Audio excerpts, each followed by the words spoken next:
حضور میرا سوال یہ تھا کہ جو پاکستان سے نئے لوگ آتے ہیں ان کو نارملی یہاں پہ کام کی اجازت نہیں ہوتی جو اسائلم پہ آتے ہیں، لیکن ان میں سے کچھ لوگ پھر بھی کام کر رہے ہوتے ہیں۔ تو میرا سوال یہ تھا کہ جب وہ اس طرح سے کام کر رہے ہوتے ہیں تو ظاہر ہے اس پہ وہ ٹیکس یا انشورنس بھی ادا نہیں کر رہے ہوتے، تو کیا ان افراد کو چندہ دینا چاہیے؟ کوئی بھی کام جو غیر قانونی ہو رہا ہے اس پر اور اس سے آمد پیدا کر رہے ہیں اس پہ ہمیں چندہ نہیں لینا چاہیے۔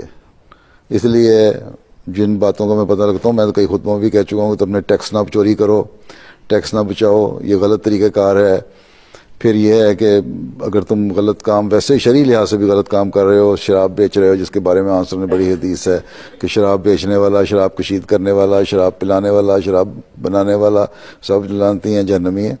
تو ایسی صورت میں پھر ہم چندہ کس طرح لیتے ہیں؟ اگر سور کی حد تک قرآن کریم نے اجازت دی کہ اگر تم بھوکے مر رہے ہو تو سور کھا سکتے ہو۔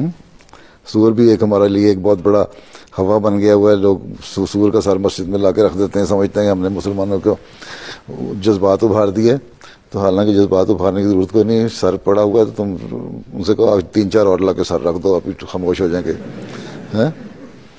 سور کا تو کھانے کا بھی حکم ہے اضطراری کے طور پہ، لیکن ان کے لیے جن کو اضطرار ہے، ہمارے لیے نہیں۔ جماعت کو کوئی ایسی ضرورت نہیں ہے کہ غیر قانونی کمائی کا یا غیر شرعی کمائی کا چندہ لیا جائے۔